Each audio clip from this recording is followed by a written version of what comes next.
Joe Rogan Podcast, check it out. The Joe Rogan Experience. Train by day, Joe Rogan Podcast by night, all day. All right, well, we're rolling. What's happening? Nice to meet you.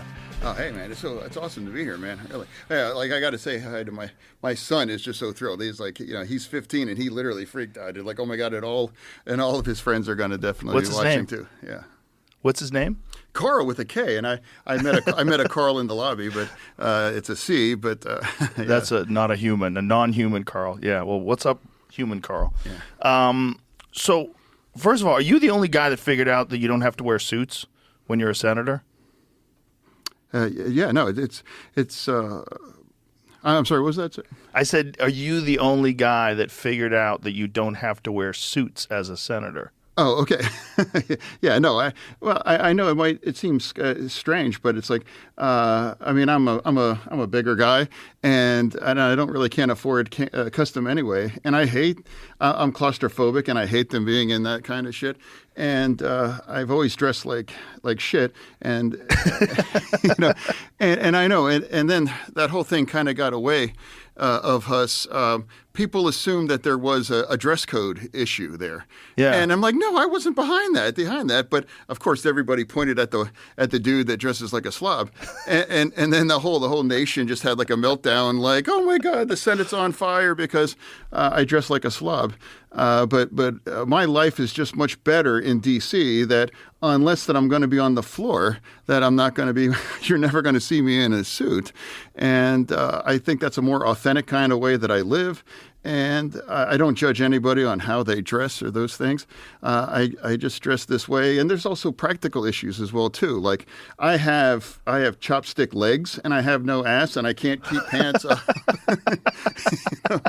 And hoodies, it's like I don't have to iron that shit. So it's just like easy. It's comfort. And it's like I just feel like that's...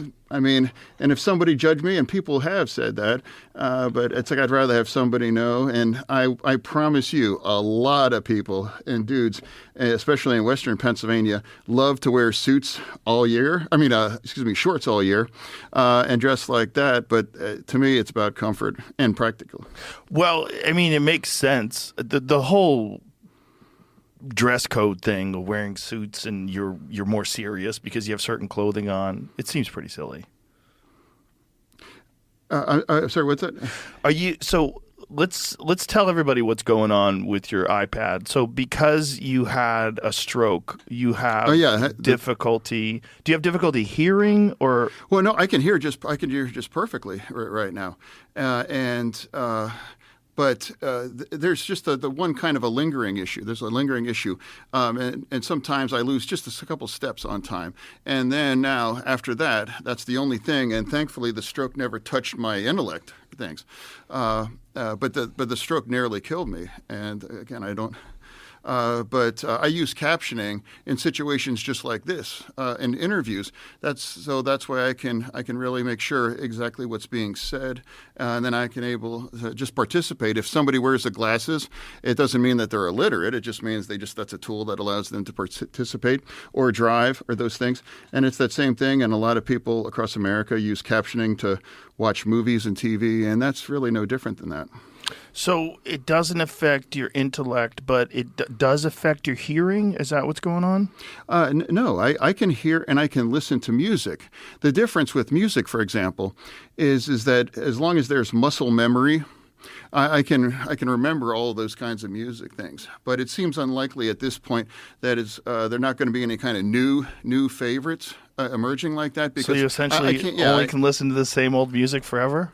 Yeah, no, I mean, all the classics like Metallica, Motorhead, The Cult, all those kinds of things. Like I haven't lost any of the Def Leppard and those things. Well, and I saw the record of Whitesnake, but all those things. Yeah, no, I mean, I think we're both in the 50s, right? And we grew up with the Crew and all those kinds of things. So some people might judge me based on my taste on music, but I mean that's kind of where. Listen, people are going to judge you no matter what. You're a big giant guy who wears hoodies, and you're a senator. like no matter what, they're going to judge you. Who cares? But I'm just trying to like understand like what is going on with the captioning, because you can hear, but so there's some sort of a disconnect between hearing and understanding. Like, what is it? Yeah, I wouldn't say it's necessarily a disconnect. It's just about being precise on that, just to make sure that. So if like for an interview, just to make sure of those things. So it's really just about captioning. It's just a tool, no difference. I mean, for this is like my eyes, in the sense for glasses that it just right. I understand. So it just gives you a little bit more precision in what you're saying, and understanding. What was it like running for senator right after recovering from a stroke? That had to be a nightmare. Yeah, I don't recommend that. I don't recommend that. Because you seem to have recovered quite a bit since then. Oh, yeah, no. But during that time, you were really struggling. Oh, sure, absolutely. Like, it was a rough conversation after that. They brought me into the hospital, and then I went under, and then I woke up, and they said, hey, we got it. We got the clot. The clot that essentially just about killed me. And I'm like, oh, that's good. And then just kind of went back under. And at that point, I had no idea where we were at on those things. And then I had, the next morning, I woke up, and then a doctor came on, and he had kind of a grim kind of a look on his face and things. And my dad was there sitting next to me at the bed. And I was like, well, hey, Doc, I mean, what do you think? What do you like? And he's like, well, your heart is functioning at an incredibly low kinds of percentage. And I'm like, well, what do you think? And he was like, well, there's some issues. And I'm like, well, are we talking? This episode of the Joe Rogan Experience is brought to you by Call of Duty. You know, when a new Call of Duty drops, everyone's trying to find a way to squeeze in those extra hours of gameplay. I get it. Life is busy, but sometimes you just need.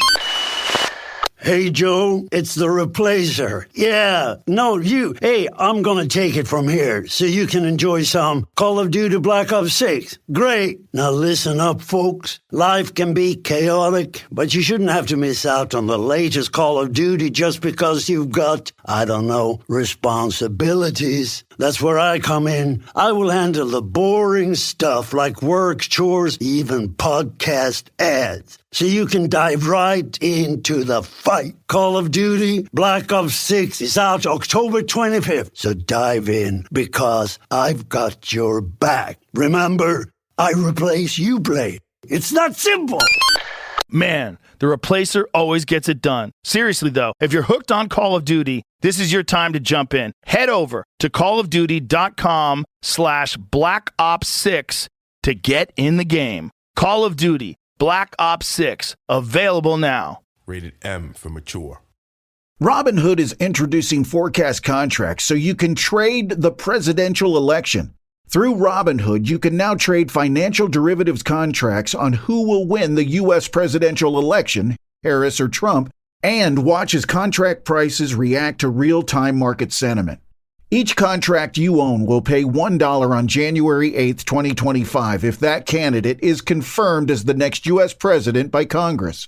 Learn more about the presidential election contracts on Robinhood at robinhood.com/election. The risk of loss in trading commodities interest can be substantial. You should therefore carefully consider whether such trading is suitable for you in light of your financial condition. Restrictions and eligibility requirements apply. Commodity interest trading is not appropriate for everyone. Displayed prices are based on real-time market sentiment. This event contract is offered by Robinhood Derivatives, a registered futures commission merchant and swap firm. Exchange and regulatory fees apply. Learn more at robinhood.com/election. This episode is brought to you by Red One. You know, around Christmas, I love getting the time to watch my favorite action movies and comedies. It's kind of my thing. That's why I'm pumped to tell you about Red One.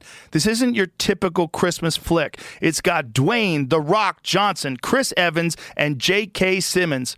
Yeah, Santa's ripped, and the whole thing is hilarious and packed with action. The Rock and Evans teaming up to save Christmas. I'm in. It's hitting theaters November 15th, so don't miss it. Get your tickets at redonemovie.com. You know, maybe a year kind of thing. And like, and I'm like, And this was all while you were running for Senate? Yeah. This was 3 days before the primary. Oh my God! Yeah, I was on my way to an event, and my wife Giselle, she's like, you're having a stroke, because they had that classic kinds of where half of my face. I didn't know that, but it kind of just slumped. Yeah, and then they hotlined me over to the hospital, and I wouldn't have survived if we were in a different. I mean, there's parts of Pennsylvania, and that's part of the tragic. That if I wasn't close to the kinds of hospital that I was, it's 100% that I wouldn't have survived that. Wow. And it got me there in enough time, and they were able to. There was an expert there, and I actually I met that doctor that literally saved my life. And I'm like, oh my God. And he usually wasn't based in that hospital. He was usually out of Delaware, but he happened to be there. Wow. And he was here to give me an award for being that kind of an advocate for those things. I'm like, no, you deserve the award on that. And that's incredibly lucky. Yeah. And then I asked. Really looking for like a countdown of like, well, what's the prognosis? And there wasn't much there on that. And I had to like, was I going to survive for long, or, what's that going to look? And then, of course, the entire majority on the Senate really was on the middle of that. And that's a big responsibility after that. And then, so the primary, it happened, and then I actually had a really strong win, and I won all of 67 counties. Pennsylvania has 67 counties, and we carried every county, Philadelphia, Pittsburgh, and all across Pennsylvania. But at that point, I had a responsibility. It's like, am I able to recover, or when am I going to be okay? And I wouldn't recommend being in that situation. But I made a commitment. More than anything, I was more worried about being around to be a dad. I mean, I have three young kids, and my wife, she lived through all of this. So at that point, it started. I was in the hospital for about 10 days. And I start to get better and better. The strength started to come back a little bit, but it was still rough. And it was very, very clear, though, that I had a capacity to. It's been impaired on hearing and those kinds of interaction and those things. But that's the thing. But I had to decide by August 15th, and that's my birthday, ironically, that if I step down by then or before, then they're going to have to find somebody to replace me on the primary, and that was going to be my dropout day on that. So what was the operation? How did they do it? How did they remove the clot?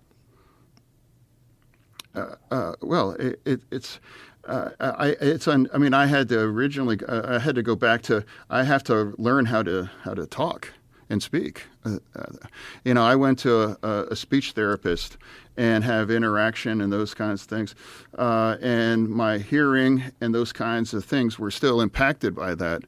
And they had to monitor my heart because it was it effectively stopped. I found out after the fact that it actually stopped. And then that my heart had to recover. So there was two kinds of things working there. My heart.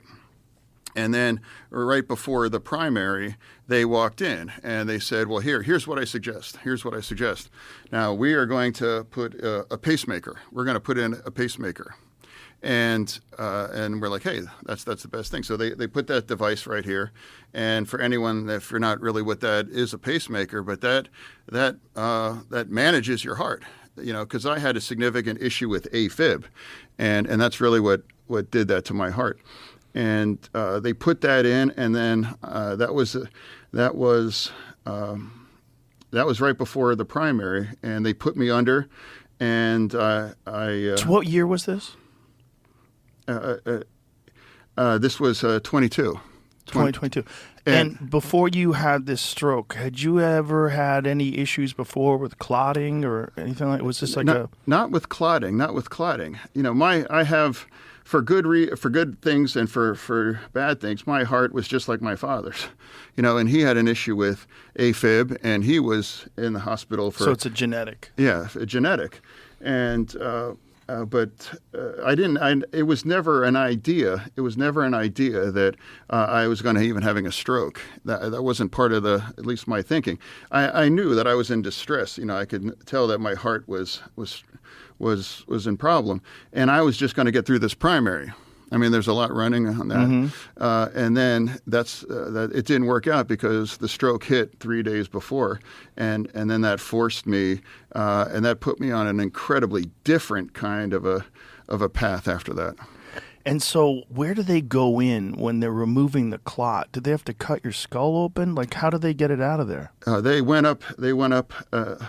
In your vein, in your leg, and they went up in, and it's a remarkable technology that through your leg, all the way up to your brain, and they just sucked it out, and they actually had an X-ray or whatever, and you could see like, hey, we got it out, and I actually got to see.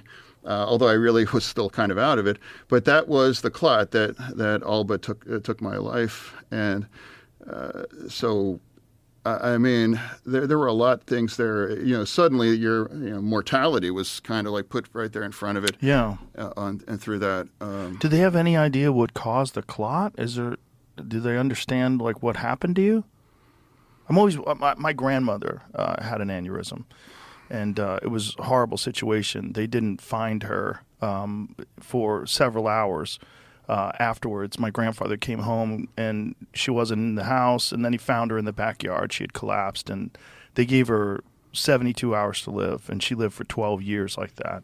It was horrible. My grandfather had to take care of her. It was really, really rough. So I'm always like really concerned with that kind of stuff. Like what causes it? Do they know? Yeah. Well, it's. I mean, I had, for the first time in my life, and I hope it's the last time, that I'm confronted by this idea that the doctors weren't able to provide any kinds of certainty, or it's like, oh, yeah, man, you're going to be okay, or things are going to be okay. That wasn't... so they don't know what caused it? It was AFib, and my heart weakened, and the stress of the primary and on the ongoing kinds of issues, it was already weakened about that issue earlier, and everything kind of came together, and I guess my heart deteriorated to the point where that caused the clot, and then the clot, that's what nearly took my life. Whew. So. Then you have to go to work. So now you are an elected senator, and you have to go to work in the middle of recovery. It's. I think. I mean, it's so It's. I had a significant responsibility to stay in that and winning through all of those things, and that was difficult enough. It was an important conversation, and we had to run a campaign. When it was difficult, and I wasn't working at the kind of capacity that was necessary, and we had to run up to the 15th of August to decide if we're going to stay in that, because there's a lot riding on that. And you were also competing against Dr. Oz, which was weird. This guy who's a celebrity doctor, who's at least a little shady. No, it necessarily was I think we were talking about captioning earlier right now, and I think we're having an issue with some of the captioning right now here. Is it not showing up? Yeah, I think there's a little bit of a delay. Well, maybe it's the way I said shady. Yeah, he's a little shady. Like he had been in trouble for talking about miracle diet remedies that weren't miracles at all, and I believe he got brought in front of Congress. So it was a little odd that guy was running for Senate at all. Was he from Pennsylvania? Yeah, well, Dr. Oz. Yeah, I think from a technology, I think we have to address the Oh, is it messing up right now? Yeah, I think the captioning. The captioning is running a little bit behind on here. Okay. So can we make some technological... Stop and have her Sure. fix it. Yeah. Okay. We'll have her come fix it. Yeah. Okay. We'll pause here, ladies and gentlemen. We'll be right back. Yeah, I think we are good. I think we're good to go. We'll take the headphones we off. put this on the Wi-Fi, Okay. and it's working great. All right, we're back. So what I was just saying, that it was odd that you were running against Dr. Oz, and he was just kind of Dr. Oz. Yeah, I mean, Dr. weird Oz. guy. Yeah, and he's he used to be. People used to thought he was like really brilliant. I mean, he was like an amazing kind of surgeon, celebrity, and then he turned his career into like on TV, and then he started to pitch more kinds of questionable kinds of things and kind of bullshit kind of stuff. Yeah. And I don't understand why somebody would change his reputation. I mean, he was really revered in that. And I would have been comfortable to him operate on me. But he kind of lost that. And what was also pretty funny is that he lived in New Jersey. And so we were like, hey, we need to use that and point out that. So we decided early on that we're going to just like, hey, it matters. It's like, I mean, there's nothing wrong with living on New Jersey, but there probably is an issue if you're running for the Senate. So and I really have like an ethos is that I'm not ever going to be mean, and I'm not going to be personal about that. So we tried to have a lot of fun with the fact that he lives in New Jersey, and we just really just kept hitting him. And we had Snooki did like a cameo saying, gee, Mehmet, good luck. I know things are going rough now, but you're going to be able to come back to New Jersey. And that got viral. And we did a lot of those viral kinds of moments. And they have this thing where they have what's really penetrated, and they have circles on things like what's really part of, like, people asking about Dr. Oz, and one of the zeros, the O's, was he's weird, but the biggest one, New Jersey. I mean, literally, New Jersey was. That was the biggest one? Yeah, like Pennsylvania and New Jersey, even though they're neighbors, they do have a bit of a rivalry. Yeah, well, of course, and people have to understand that it's like that funny thing, and I mean it borders with Pennsylvania, and that it really matters. It matters that, and of course, Dr. Oz was strange in some sense, and we always try to have fun with making fun of him. Are you a fan? Are you a fan of The Simpsons? Yeah, but we matched up perfectly with Dr. Nick. Dr. Nick, Dr. Oz. And we found all the weird shit that Dr. Nick would say. And then they have a clip of Dr. Oz saying those kinds of things. And then that's that's where it was. And we had a lot of fun with that. And things we all figured out, well, we chose to kind of empty the clip, metaphorically, and really start hitting him. We went up on TV throughout the summer, and he was really put on his back, and he was essentially thinking he could kind of take the summer off. And then our polling, we got up about 10, 11 points. And things, if anyone's listening ever heard of the 538, they track on those races. And the highest percentage we had to win was, I think, about 84%. And things kept winning great, really, really great. And then I had to decide on my birthday on August 15th. And things were going so well. And I thought I'm like, okay. And then we decided to stay on that race. And that's what we did. And then, post Labor Day, oh my gosh, we got nuked in a way that it's never been experienced that before. And then how so? What do you mean? $100 million of paid media to destroy you. I mean, just tear you apart. every aspect of your life. $100 million they spent. $100 million for a job that pays how much? Yeah. It came from PACs, from Right. Dr. Oz. Dr. Oz put in $28 million. How crazy is that? Because what is Senate? What does it pay being a senator? Pay being a senator? Yeah. It's $174,000. Can I talk about this? Please. I don't understand why, some incredibly wealthy dudes will spend tens and tens of millions of dollars just to take that. And I try to tell people there's no glamour here. I just talked about that in an interview. Do you think he wanted to become president and this was like a step to being president? I guess everybody wants the Iron Throne. I get, but it's the Iron Throne. It's really not. But it's a different kinds of skills. And it really doesn't transfer over very well on that. But right now in Pennsylvania, David McCormick, a Connecticut man, he's running in Pennsylvania, and he lives in Connecticut, and he's incredibly wealthy. I think he's worth $300 or $400 million, and he's spending the same race in Wisconsin. They're dropping crazy, and really, that's an important conversation. That the real problem in American politics for me is Citizens United and unlimited money. When they decided that money is speech, and now that turns the whole thing into an incredibly damaging. Right now, there's been at least more than $500 million on the table in Pennsylvania just for president. Not just the Senate races and other House seats. And I was the most, at least at that point, was the most expensive Senate race in history. And it was over $330 million for that one seat. And all of those dollars, they're spent to destroy and tear you apart. And then Fox News, I was their top target for 4 months.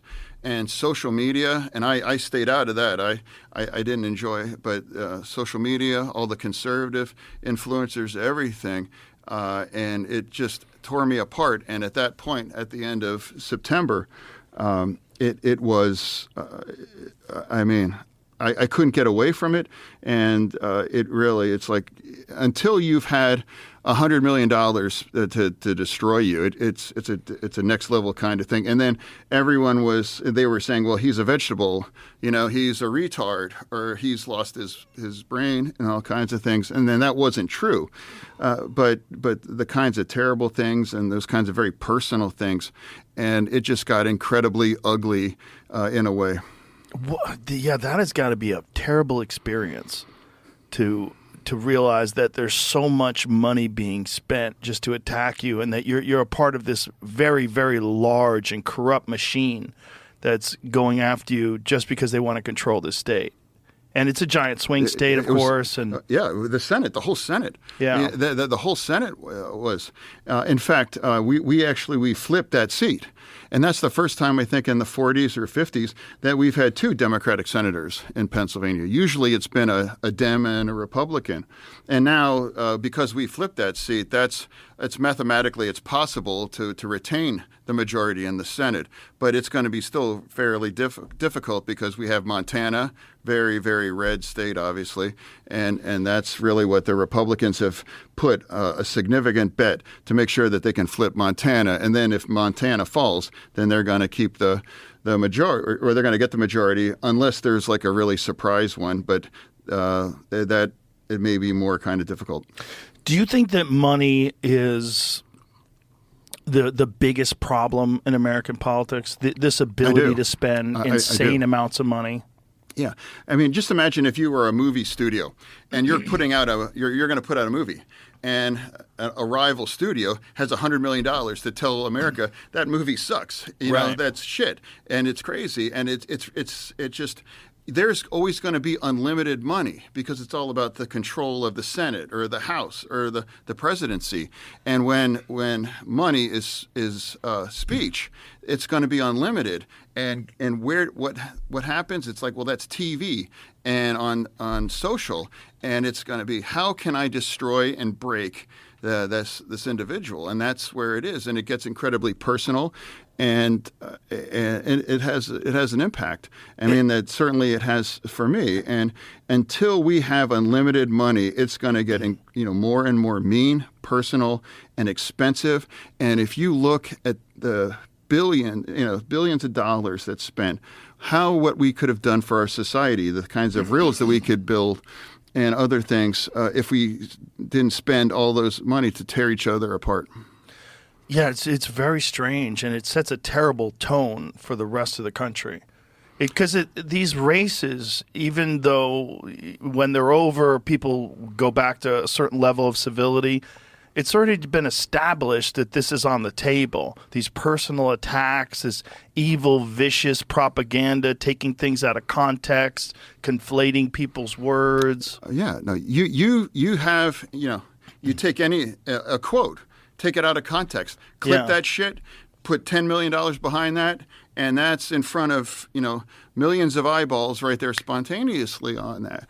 And it's directly right at you. And it's unlimited money. I mean, when you look back on this race, it's like you are going to be stunned just how much money is put in that, how crazy those ads are.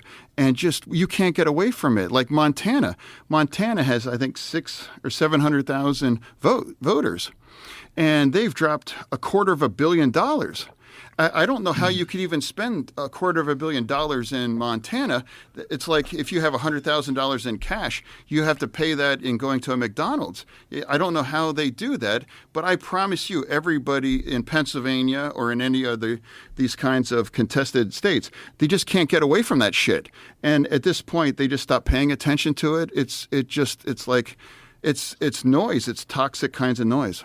And it sets a tone for the whole country that we're willing to engage in this way. Oh, yeah. No, it's like, that's the thing. It turns everything into a night vice or worse. Yeah. And it is about trying to destroy that person and to convince the other people that you are the worst thing in the world. You're a Marxist, you're a communist, or you're... Robinhood is introducing forecast contracts so you can trade the presidential election. Through Robinhood, you can now trade financial derivatives contracts on who will win the U.S. presidential election, Harris or Trump, and watch as contract prices react to real-time market sentiment. Each contract you own will pay $1 on January 8, 2025 if that candidate is confirmed as the next U.S. president by Congress. Learn more about the presidential election contracts on Robinhood at robinhood.com/election. The risk of loss in trading commodities interest can be substantial. You should therefore carefully consider whether such trading is suitable for you in light of your financial condition. Restrictions and eligibility requirements apply. Commodity interest trading is not appropriate for everyone. Displayed prices are based on real-time market sentiment. This event contract is offered by Robinhood Derivatives, a registered futures commission merchant and swap firm. Exchange and regulatory fees apply. Learn more at robinhood.com/election. This episode is brought to you by Red One. Around Christmas, I love getting the time to watch my favorite action movies and comedies. It's kind of my thing. That's why I'm pumped to tell you about Red One. This isn't your typical Christmas flick. It's got Dwayne "The Rock" Johnson, Chris Evans, and J.K. Simmons. Yeah, Santa's ripped, and the whole thing is hilarious and packed with action. The Rock and Evans teaming up to save Christmas. I'm in. It's hitting theaters November 15th, so don't miss it. Get your tickets at redonemovie.com. It's just all kinds of things, and it's the lowest denominator. And if you really want to fix American politics, I mean, there are issues, but I promise you, if you removed that would be a dramatic kinds of thing. And we all have to play that game. Some of us, like myself, I got a lot more of my money from small dollar donations, like Bernie. I know he's been on the show. Bernie. But then other ones, it's like everyone chases the bigger checks. It's undeniable there too. And it's so disingenuous, and there's PACs and there's other kinds of organizations. One way or another, it's just the way to funnel tens of millions of dollars to just tear someone apart. What was your background before you got into politics? I was a social worker, and I came to a very deeply broken and fractured community. And I actually started helping young men and women get their GEDs and just kind of getting their lives back on track in that sense. And then that's why I did that for several years. And then I decided I wanted to run for mayor of a small town. And we had problems with inequality in a community that had 90% of the population abandoned the community and left. And if anyone's aware of the U.S. Steel, I mean, I live right now across the street from that iconic steel mill.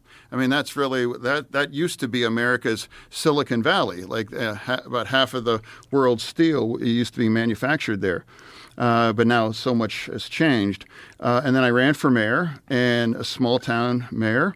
And then that turned into, well, I decided like the kinds of issues that were meaningful to me and the personal kinds of experiences, I just thought, hey, I want to project my kinds of experiences and my values. And I started, I ran for the first time in 2016. I ran for the Senate. I mean, it's pretty kind of strange that you have a small town mayor running for the United States Senate.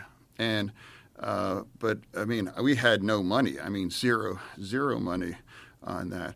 But we had a really like grassroots kind of a thing, and we got out across Pennsylvania, and we came up a little short, but we pulled in 20% of the votes, which that was pretty. People thought that was pretty remarkable, and I carried my home county, which is Allegheny. That's the second largest, and that really kind of set the stage to run for lieutenant governor a couple years later after 2016. But 2016, though, that was where America met Donald Trump. And I was early, turning the alarm off, saying, "Hey, we have to be concerned here. Like, Trump has connected with people in ways that it's like we have to be concerned." And I'll never forget. It was June in 2016, and I was a surrogate for Clinton, and Trump announced, "Hey, I'm showing up in a town called Menneson, which is a small steel town in the valley down from ours." And I'm like, why is he showing up in that? I mean, that's not that so either he's crazy or they've plugged into something, and like I have to see that. So I try to get into that just to kind of see what was going on. But they recognized me and they said, "Yeah, get the fuck out." Well, you're hard to hide. Yeah. And so, but they're like they figured out that they have to connect and to make that kind of an argument to go to these kind of places, and it resonated. And you started to see a lot of the signs and a lot of the energy, and it's like, hey, there's a problem. And the Clinton campaign, everybody assumed that she was going to run away with it. Yeah. And they made the mistake of just showing up in Philadelphia, and Pittsburgh, and assumed that they were going to be okay. But a lot had slipped, and now the margins. Trump created margins that were unheard. We referred to them as Romney margins. So in other words, you have red counties, and Romney would cover those by about 60 to 65%. And Trump did. He created 80s. We were losing 80-20. And like, well, yeah, that's a small county, but yeah, you multiply that by 57 other counties, and that's how they scale up, and that's how he won. And he won by 45,000 votes.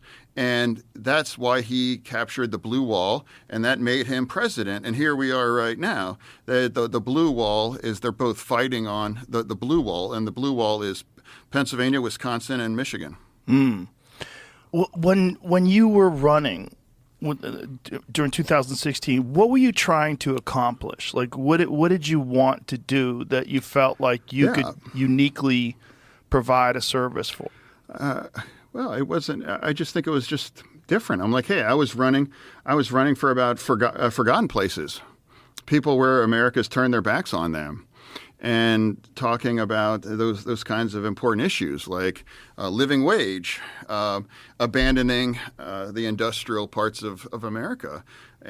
Some people watching what things have been left behind in places like Braddock. It's like it's astonishing.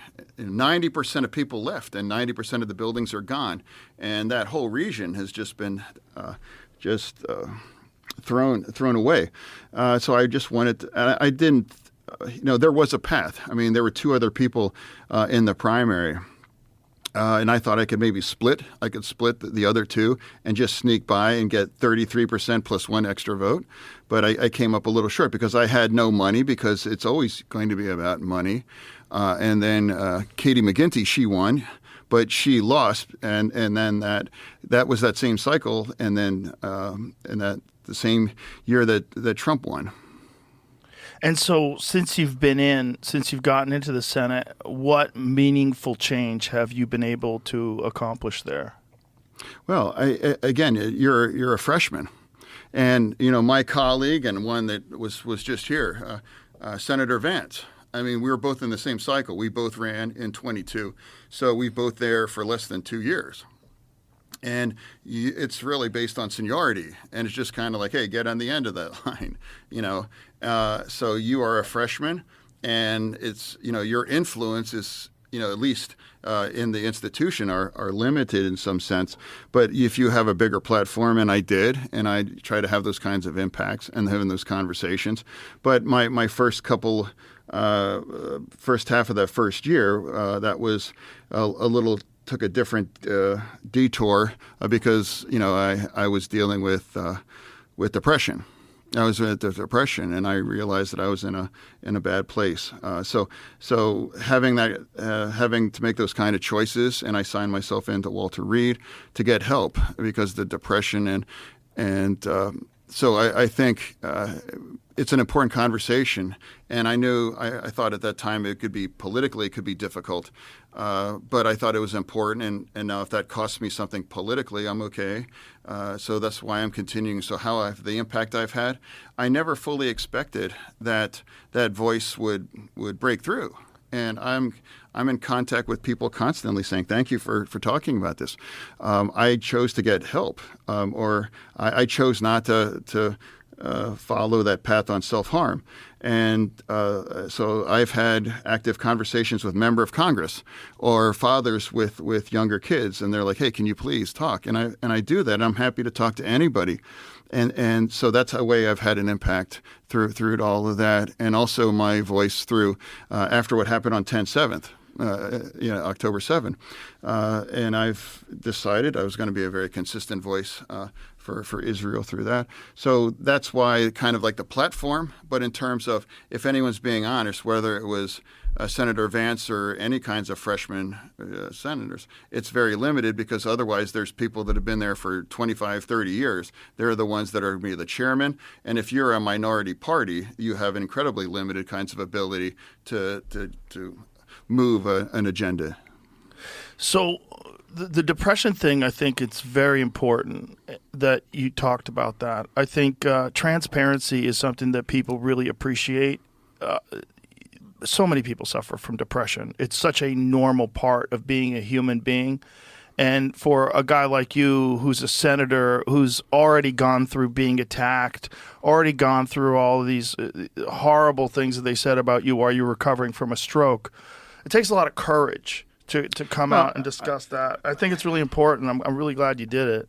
Well, I don't. Well, thank you, but I don't think it was really courage. It's like I only had a choice. But it is courage because you know you're going to be publicly attacked, and it's a vulnerable point.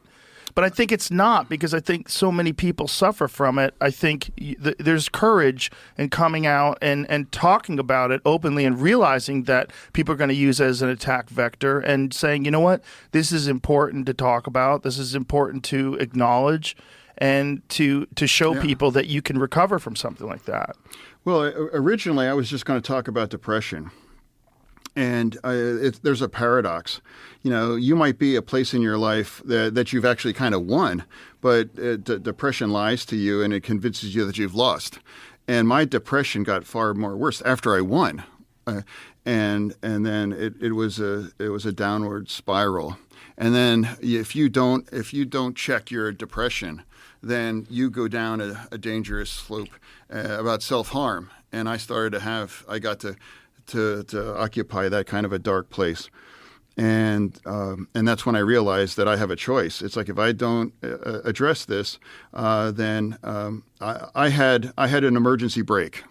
it's like I have to stop. I have to stop. I have to, and that was my kids. I'm like I can't be the example. And when you're going to get older in life and you're going to have those kinds of challenge, well, hey, Dad decided to leave.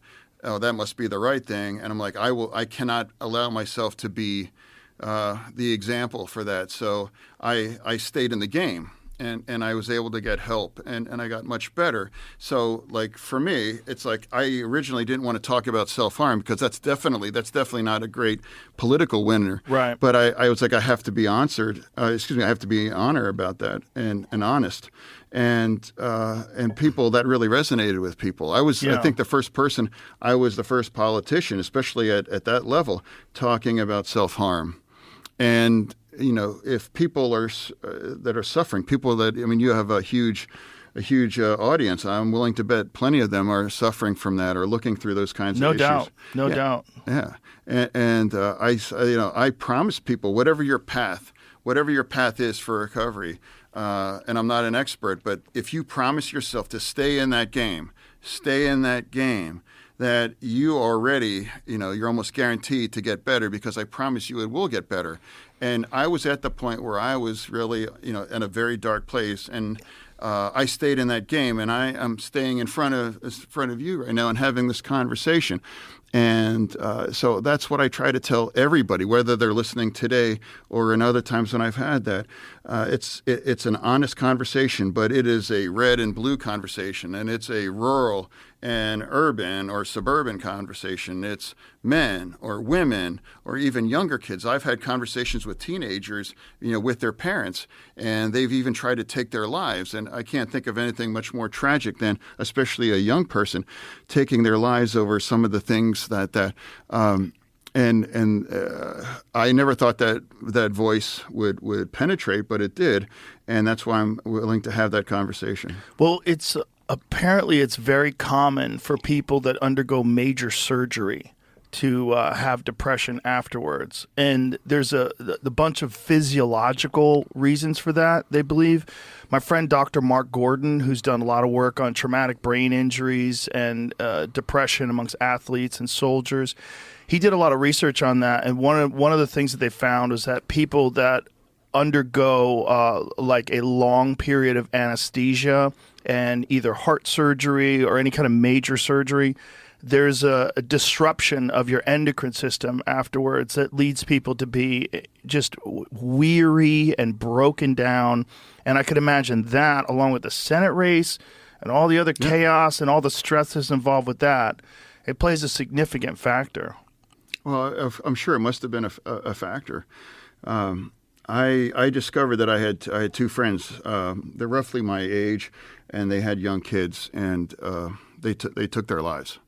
And they were both in the media, and one worked for an incredibly elite organization, and another one had a really strong position. One had a heart attack, and the other one had a stroke years earlier. And I found out, and I wish I could have talked to them, and I did talk to them, but it doesn't mean they were weak or that they gave up. It's just I got lucky, and I found my emergency brake. And if you have any kinds of study on people and self-harm, there was an individual, he jumped off the Golden Gate, and he survived. And immediately after he says, as he crossed over the rail, and I want to live, what have I done? It's like I've made a terrible mistake. And you hit the water going 75 miles an hour, and it's very against chance of surviving, but he did. And now he became obsessed with this idea, and he looked out for everyone that survived. And about 45 people out of 1,800 people that have jumped over, they survived. And it was unanimously, people immediately like, oh my God, I want to live, I want to live, I want to live. And not one single person thought, well, I wish I was more successful. So like I try to put that forward, and I can't imagine how difficult, because they had children the same age mine, and trying to explain to a 10-year-old son, like, why did Daddy leave? And those are dark conversations, and so it's not about weakness. It's about trying to get away from that. people that are suffering from depression, if anyone's been there, it's like your mind is on fire. And you just want to get away from that. I need relief from that kind of a thing. And every now and then you have kind of like the eye of the hurricane, where you finally thought maybe things could get better, but it roars back in, and it's like you get back to that very dark place. And I just tell everybody, I'm begging you, stay in that game. I promise you it can get better. And the depression is lying to you. It is absolutely lying to you. But don't make the kind of choice that you can't come back from. I have a friend who jumped off the bridge, died that way.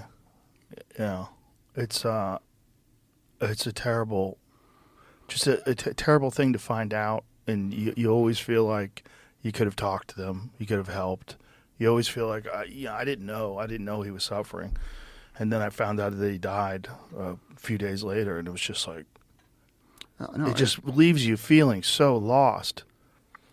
It's such a terrible way to go, too, that bridge. God, how many people, would you say how many people have jumped off that bridge, the Golden Gate? I think that they reference about over 1,800 people. And a small, tiny survived. And really, being faced that idea that you're not going to come back, it's like spontaneously curative. Like, oh my God, I want to live. Like it was unanimous about, and that's such an important kinds of research that he did. And it's like, and again, like that's my message. It has to be very simple. Stay in that game. It's like you can't do this. You can't do this. And you need support. Yeah. You need support, whatever that is. And some people have different kinds of resources. I mean, I would want that for everybody, the resources that I had. And that's not fair. It's not fair. I got lucky. It's not because I'm so much stronger or better. It's like, no, I just got lucky on that. And I promise you're not going to regret staying in the game. And you can get better, and that is probably, I think, in my opinion, that's about 75% of getting back better. What have you done to help? What has helped you? My family. That's really what like every person needs to have that I call that like an emergency brake. It's like, you're out of control. You're having the darkest conversation you'll have with yourself, and you have to have something to stop that. Otherwise, you're going to go over the edge. And everyone needs to have that, whatever that is, whether it's your family, whether it's your wife or your husband, or whether it is, or that there has to be it has to get better. It's going to get better. That's why I say stay on the game. And I'm not an expert. I'm not trained in that. But when people reach out to me and say, well, I feel like this, and I'm like, hey, it's like, help works. I promise you it will get better. And I can't guarantee what your path will be. But what I can say is that stay in that game, and you are going to find your way on that path. And you're never going to regret. It's like, the finality of that, and some things you can make a bad choice, and that might set you back in life, but that's the one choice you can't come back from, and you will leave people in your life that they'll never understand, or you wish you could reach back and you could let them know, stay away from that kind of blackness, because I promise you would regret, and if you can't come back. So what has helped you? Counseling, medication, like what are the things that got you back on track other than just your family? The election and everything, I was convinced that I've lost everything. It was difficult to fully speak, and my kids, they got pulled into the social media kinds of invective, and it's like I've destroyed my health. And now against odds, I won, and now am I going to be able to do this job? And would I have been better off if I didn't survive? And I got to that kind of a dark place, but. And then I just had this that spontaneous where it's like. My kids, it's like, no, I love you. It's like, oh my gosh. It's like when they were visiting, I didn't want them to visit me at Walter Reed. I was like, why would they want to be around this? Right. But they did. And it was like this kind of spontaneous kinds of love. And it just was like a shot. And it's just like, I can come back. I thought it's like, well, why would they want this mess back? And then, just working through a lot of those things and other kinds of techniques and things. It was like, but that was probably the single most transformative event where it's like I realized that I can come back to my life. Otherwise, it's like I thought I've lost everything. Would I be able to even do my job? And it's like, do I even have a career? I mean, I'm talking about that was a significant national story after I signed myself in, and that pulled my kids in through that. I mean, this idea, and after we announced that we're signing in, and there were news trucks outside their house, and they had the trauma of thinking that Dad could have lost after the stroke, and now it's put them through so much. And that's why I was convinced that they probably don't want me around. And then I made the stupid mistake of I went on social media and things. I'm like, and just I read some of that shit. I mean, it's just oh my God, millions and millions of views in videos, and it's just like, going after my family, and it's saying that, hey, he's a vegetable. He's a retard, and sling blade, and all kinds of things. And it wasn't the individual kinds of insults. It was the volume and just how widespread it was. And I'm like, who jumps online to go after a stranger that's never really done anything to you personally? Well, I think it's not just individuals. I think it's targeted. I think there's a lot of that stuff, especially when there's something that is significant as a Senate seat. And I think there's well, I mean, it's like if I have $100 million to convince you that you're a terrible person and you're the worst thing ever, and that inspires a lot of people, and that's the mission. It's like he must be those things, and we're now there's no tap out. There is no tap out. It's like even after I won, in some sense, it actually accelerated. Right. It's not the war's not over. It's just begun. No. Oh, no. And the second you step into that kind of arena on the federal level for like a Senate seat, if it's like a purple state like Pennsylvania, I promise you there will be tens and tens of millions of dollars, and their mission is to turn you into the worst thing in the world. And whoever survives, that's the one that's going to be in that seat. And I still will never understand why someone independently wealthy kinds of people will spend, incredible amounts of money. And I try people, I'm like, there's no glamour here. I'm in a 500 square foot apartment, and I'm like here with my phone. I'm like, hey, Grubhub, what's it tonight? Mm-hmm. And then it's like, I watch, TV on Netflix and things. And I ask my colleagues, I'm like, hey, is there kind of secret society, crazy parties, or sitting around with cigars and all this? And they're like, well, no, I kind of have the same version of that. That's the perception, though, right? The perception is the perception is we invited into a club. Yeah, now you control the world. Yeah, that we all have witty kinds of dialogue on West Wing. Like talking like all this, kinds of turn. And really, it's just like, and I describe that as a lot of it's just bad. It's just bad performance art. Thanks. That's usually what it is. It's just bad performance art. And some people, like if you're in a safe state or a safe seat, and especially if you have the resources and they're incredibly wealthy people, they buy a house and they move their life there. So you're able to kind of things. But like I don't have those resources, and I'm in a very, the ultimate purple. And so I spend more than 50% of my time away, and I miss my kids. It's rough for that. I mean, I signed up for that. But I promise you, there's no glamour in that. Well, there's certainly no glamour if you're honest. But I think there's a lot of people that look to certain members of the government that have jobs that pay $150,000, $170,000 a year, but somehow or another acquire hundreds of millions of dollars over the course of their career, usually through some kind of insider trading. Well, yeah, of course. I mean, I don't own any of those stocks or anything. And definitely, like if you have any kinds of impact or you know that there's something coming, yeah. I mean, yeah, it's like you need. How is that legal?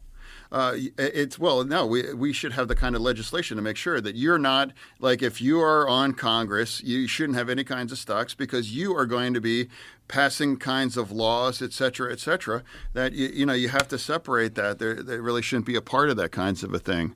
And I mean, I'm all out. I'm open. All of us, we have to have our wealth and our all that there. And if I'm not the poorest, I have probably the bottom 5. And other people there are worth hundreds of millions of dollars. So we can't have that situation where if you're going to be involved on those kinds of legislation, that you can't be enriched by those kinds of, and there has to be some kind of influence. That seems simple. That seems like logical. Like most people would agree to that. Yeah, there's a lot of inertia. It's the same thing. I think if any one of us were being honest, money is destroying our democracy, and that's that. Some people that might sound trite or it's a cliche, but it's 100% though. I think 100%. Most people who are objective would agree with you. I promise you, it is absolute. It is a scourge of American democracy. And money is king. And what's that money for? That money is for tearing you apart. And that creates more and more kinds of incivility and cruelty. And then now, when I was in graduate school for that stuff, I mean, there was no social media, and there wasn't podcasts, there wasn't all kinds of things. So that made it more difficult. But now there's all of those things, and social media is an accelerant, and just unlimited money, and that has like. I'm sure you're an athlete, and if you've heard that NFL players, it's like, wait, would you want your son to play? And sometimes say, well, no, I wouldn't want that for my son. And it's like I'm relieved that my oldest is like he has no interest in being in politics and that. So I can't imagine it's going to get better until we address this idea that unlimited money is unlimited. Attack, and it's unlimited cruelty and hyperbole, and just all kinds of poisoning the well that half of us are going to hate your guts, and the other half, hey, that's my team. Yeah. So, well, I strongly feel that the internet should remain the way it is in terms of people being able to post on social media anonymously if they so choose. But the problem with that is it can be captured by money, and it can be captured by these enormous groups that have bot farms, whether it's state actors, whether it's other countries, other nations that are doing that to try to attack our system and to try to promote certain narratives, or whether it's our own country itself doing it, because I think we do it too. And I think that PACs do it, and it's just... People hook themselves up. It's like you self-select your cocoon. Yes. And like I'm a big fan of Apple News, and it's like $13 a month. But I read everything across the spectrum. Very, very left and very, very right in between. And I think it's really I think that's your responsibility, especially if you're an elected leader, to be challenged, to challenge yourself on the ideas. And it's like, clearly, one side doesn't have all the answers, and the other side can't be 100% wrong. And it's just like being challenging and living or taking in other kinds of perspectives. I think that's a responsibility, because otherwise, if you only just cocoon yourself into, and it turns into one gigantic circle jerk, and that's why it just turns people to just kind of dig in, and it's like, hey, the problem is them, and we have to. Yeah. Well, it's a problem with human beings in general, is that we tend to be very tribal, and we tend to commit to an ideology, whether and it's comfortable. Yes, it's comfortable. Sure. Yeah. Especially when you're in an echo chamber. Everyone's agreeing with you. You get social credit from saying the things that these people all agree with, and you feed off that. But it's when it's being captured by, it's not just these people exchanging ideas.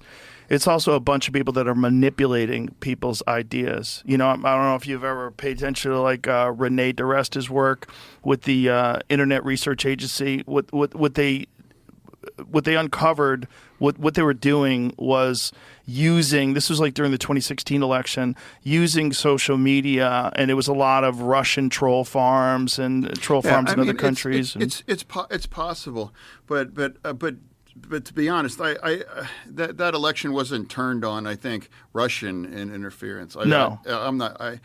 What happened in 2016 was Trump, he plugged into kinds of an energy, or it was just kind of looking to make that kind of a connection there. Well, he's a legitimate outsider. This is the appeal.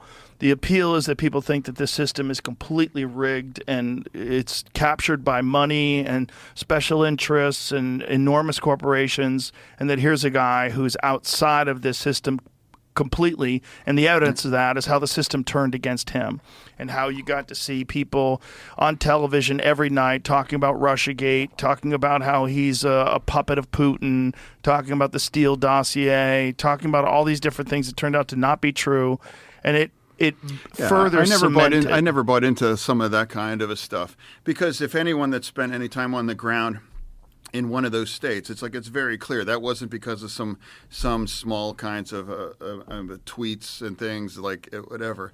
It's undeniable, and also remember, he was. The Republican Party was like, hey, this is a joke, and I remember Jeb Bush, and he had $100 or $200 million, and he just went by. He ticked him off, and even then, people thought he was going to win, but he did. But remember, though, overall, that was 75,000 votes. That's a mathematical, think of that, 160 million votes, 75,000 spread across 3 large states, including my own. That transformed American politics and in the world as well. And it just came down to 75,000 voters in those 3 states. And that's kind of where we're at. Yeah, it's an extraordinary time in that regard, right? I mean, it's Well, if uncharted territory. Well, I reference a movie, if you Bulworth. Mm-hmm. I remember that movie. Bulworth, and it was Warren Beatty, and he was a senator, and he kind of had a breakdown, and he started saying provocative things. He used to get up in front of his audience and kind of like the gaffe of accidentally telling the truth. Yeah. And it was kind of it was an absurd. When I was in grad school, that was put up as people enjoyed that, and now that became a term in politics saying, oh, we, in fact, even President Obama was like, hey, we all want to secretly go full Bulworth. Mm-hmm. And but that's what really he channeled in, where he would say, it's kind of he projects kind of well, I don't give a fuck, and just say all those kinds of a thing, and people have responded to those kinds of things, and there, a lot of people that's the bug, but you have to understand that for enough people that's the feature, yeah, and that's kind of what they want, and whatever that is, it describes. A brand that it's not. I don't admire that, but you still have to kind of marvel at the level to say crazy kinds of things that I guess maybe we're both old enough to remember when George Bush, Al Gore, he is like. God, this guy. And that moved the polls. People were like, he rolled his eyes at Bush, like things. And like it used to be much more staid. And now think of what's been said now and all of the stuff. And I don't think people aren't paying attention. Some of the, whatever the latest outrage is. Yeah, it's, I think one of your appeals is that you speak like a normal human being. You speak like a person who actually cares about these issues, and you seemingly speak from the heart. You don't seem polished, which is a good thing. And I think people. I wish I was more handsome. I don't think that's good. No. It's like I'm honest. Yeah, I'm honest. I think I'm in touch with what I'm limited. I wasn't blessed with model looks, and but it's not looks. It's the polish of speaking like a congressman, like a senator, like a presidential candidate. Yeah, but it's this kind of bullshit way of communicating that's inauthentic. That even though it's effective, even though it's polished and smooth, people never get a sense of who that person is as a human being. Well, Trump is not polished. He's not polished in that sense, but you get a sense of who he is as a human being. There doesn't seem to be a veil. There doesn't seem to be this disconnect between a human being and the thoughts. You might not agree with him. You might think he's crass or rude, but at least you know that he's the guy that's talking. These are his thoughts, and people trust that way more than they trust someone who's, polished but full of shit. Yeah, no, it's that Scarface. It's like, word and balls. Yeah. I'm not going to, and that's, you're losing politically if you're telling people to not believe what their eyes are seeing. Right. These kinds of issues. And it's like, I'm not going to lie, or I'm not going to toe a line if I don't believe in that. But in terms of the conversation, I think it's all I've got, and it's not because I don't care. It's actually I'm very committed, and I really do care. But I think people are, I think authenticity. That's one of the last meaningful currency in this shitty business. So I was having a conversation this morning with a friend of mine, and we were talking about voter ID, and he was shocked that you don't need voter ID in, I believe it's 15 states. 15 states require no ID. 20, I think it's 24 or 25 states require ID, but only, I think 11 of them require you to have photo ID. This is a weird one in this election that I've tried to look at as objectively as possible, and I can't see any reason why you would not need ID to vote unless you wanted people to vote that aren't qualified to vote. Yeah, well, I mean, honestly, I would like to remind everybody, and it's not like a talking point. It's actually it's in a fact that voter fraud is incredibly rare. It's really hard to get away with that successfely. And in 2020, at scale, you mean? Yeah, it's not scalable. Yeah, it's like it's like, and usually it's kind of local kinds of communities, and people, they either know that person or it's not. It's never going to be organized in a point where you can pack a box, or you can't determine that kind of a thing. It's just that after election, it's just never been. In 2020, out of over millions of votes in 2020 in Pennsylvania, there were 5 or 6 ones. And what happened is that they turned out to be the Republicans, and they used their deceased, their dead moms, to vote for Trump through that. And that was documented, and they were caught, they were charged, they were convicted, and all those votes. That would have been 6 votes out of all of it. So do you think that that's the only voter fraud that exists? Well, people also, we need to remind that, the voter database, there are cross-checks against deaths and, who's moved or what's their status are. All that's cross-checked back and forth, back and forth, back and forth. So it's a living kinds of thing where it's continually updated and all of those kinds of things. And it self-checks. And remember also, in 2020, Trump, there was there's cheating, there's all these things are happening. And remember, there's probably 57, 58 red counties. And all of those commissioners that are in charge of that, they were like, hey, no, there was none. And even in Georgia, Governor Kemp, like, hey, Georgia, it was very close, but it was honest. There was no right. kinds of fraud in that, and that's a Republican. But other than making things a little bit easier to cheat, what would be the logic behind not having voter ID? Like I've tried to look at this as objectively as possible. I can't find any reason why you would not require someone to be able to prove that they're the person they say they are when they're putting in their ballots. It's not a hill that I'm saying we have to die on that too. But it's a vulnerability, clearly, right?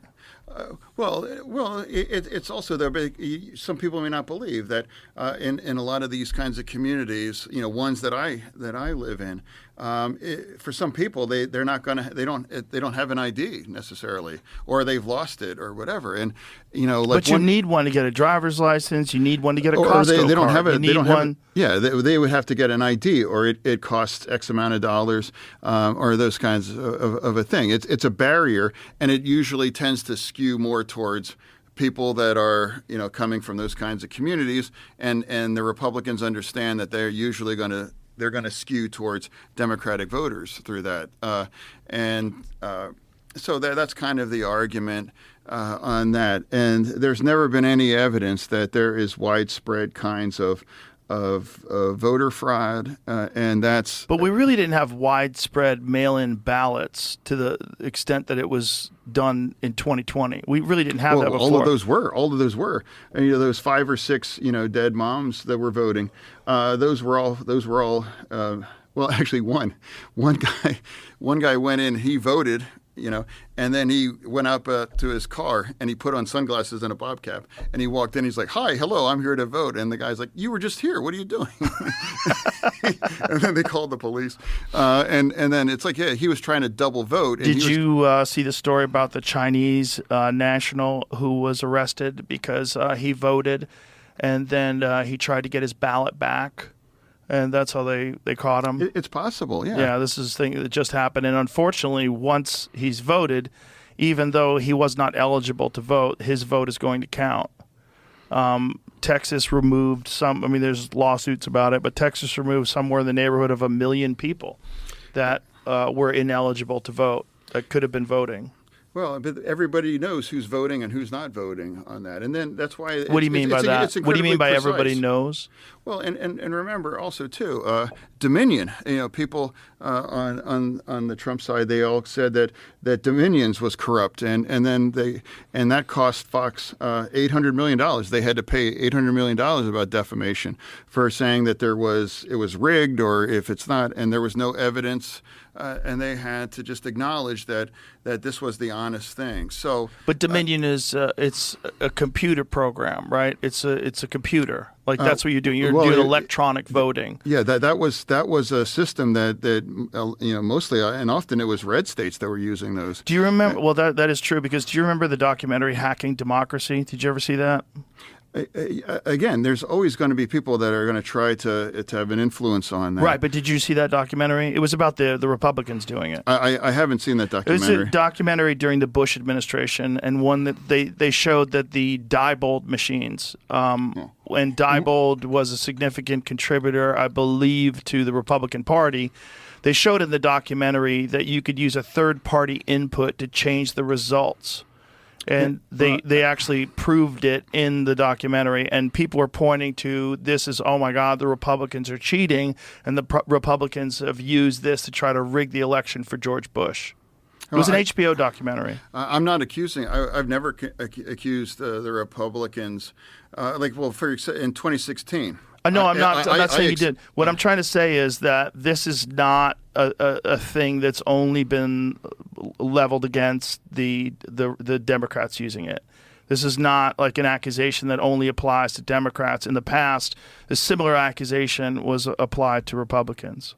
Yeah, well, I mean, I think we can all agree that we need to have just like our border, we need a secure border, and we need an absolutely secure voting system as well too. I mean, that should never be considered controversial to that. And in 2016. A lot of Democrats were outraged that we lost, but I never claimed that there was the Republicans cheated or do all those kinds of things, and it's like the problem for accusing that there was voter fraud is that if you don't like the outcome, right? So and I have never witnessed an election, if they've won, that they claimed, well, there might be, we might have cheated. No, we're not cheating. So that, right. So I think that's kind of the underlying truth about that. Mm-hmm. And of course, I think I was the first Democrat saying, hey, we need a secure border. It's a significant issue. And if I thought there was any kinds of issues, and I've been very vigilant throughout, I've been actively involved in those kinds of things, and I've never witnessed those kinds of a thing. But what do you mean by issues? Like what kind of issues you're talking about? You're talking about people letting people in order to get votes? Well, it's not. There's not that level kinds. I don't think there's that level kinds of organization. But there is an organization that's moving these people to swing states. There's a significant number of these people that are illegal immigrants that have made their way to swing states. And then there's been calls for amnesty. There's been calls for allowing these people to have a pathway to citizenship and allow them to vote. The fear that a lot of people have is that this is a coordinated effort to take these people that you're allowing to come into the country, then you're providing them with all sorts of services like food stamps and housing and setting them up, then providing a pathway to amnesty, and then you would have voters that would be significantly voting towards the Democrats because they're the people that enabled them to come into the country in the first place and provided them with those services. This is a big fear that people have, and that you're rigging this system and that this will turn all these states into essentially locked blue like California is. Well, immigration is always going to be a tough issue in our nation. I had as a professor in grad school, Alan Simpson, and he was a United States senator. He was Wyoming, and he was actually a pro-choice Republican. I mean, how rare that would be. Well, it doesn't exist now. And he said, you are never going to have any meaningful immigration kinds of legislation. He's like, because both sides, that's useful for them, and it's going to be back and forth. And he said that 25 years ago. Useful meaning the debate, having it always a political it's talking useful point. For one side or the other. It's useful. And he said there were never going to be. And he said that in 1999. Mm-hmm. And I voted for the border deal, and that went down. And that's, I mean, he said that 25 years ago, and that was absolutely true now, that they had an opportunity to do a comprehensive border, bipartisan, and that went down because Trump, he declared that's a bad deal after it was negotiated with the other side. But didn't that deal also involve amnesty, and didn't that deal also involve a significant number of illegal aliens being allowed into the country every year? I think it was 2 million people. So it was still the same sort of situation, and their fear is exactly what I talked about, that these people will be moved to swing states, and that will be used to essentially rig those states and turn them blue forever. Well, I'm not really sure if that's what's in play. I think it's really it's important that we have to have an honest conversation. But doesn't that seem logical, though? If you have a significant number of people that are being moved into swing states that have come across the border illegally, and then you've provided them with all these services, you provided them with food stamps, EBT, you've provided them with housing. you could, if you gave those people amnesty and allowed those people to vote, and it was very organized, you're talking about 75,000 votes over a few counties that switched everything over to the Republicans. You could see how you import 10 million people over the course of 4 years illegally, and then move a significant number of them to swing states, and then provide them with all these services, and then give them a path to citizenship. You could essentially rig those states. Undeniably, immigration is changing our nation. I mean, I haven't spent a lot of time in Texas, but it's very clear that immigration has remade Texas, and I think it's for a good thing. And like my wife's Brazilian, and she was her family was undocumented, and she was 7 years old when she was brought here, and I'm the big pro immigration guy that there was, but it's also has to be true that we need a secure border. And we have to work this out, because we are pretending that you have millions and millions of people, living in the shadow, and they are here, and we have to work together and figure out a way to get forward because they're here. And it seems incredibly a difficult kind of logistics thing. And I think it's also un-American to round everybody up, and the vast majority of them are just living legal lives and doing a lot of the jobs that other people here would never do. I think we can agree on that. Well, J.D. Vance actually talked about that the other day when he was here. He was explaining how there are CEOs of large corporations that want these people to come across because they need cheap labor. And the way to get cheap labor is have people that are illegals working for less than what would be our minimum wage. Well, I'm not aware. I mean, minimum wage really. I think it's most incredibly difficult and violent kind of jobs, and that's meat. Jobs that a lot of people don't want to work. A lot of those are kind of really rough. Meat processing, construction, very rough. Right, and this is the thing that's been said about Springfield, Ohio. That these Haitians that have moved to Springfield, Ohio, people are complaining about them, but the people that have employed these people have saying, listen, these people are taking jobs that other people that lived in this community don't want. They work very hard, and they're very happy that they have this pathway to be in America now. I think most people that come here because they want a better life for their families. And America is essentially a country that was founded by immigration. I'm a grandchild of immigrants. I'm here because of immigration. We all were immigrants. This is an immigrant country essentially. Yeah, and it's like it's again, and like the Haitians, that they're referencing in Ohio in Springfield. I mean, they're not eating dogs. They're not eating pets and those kinds of things.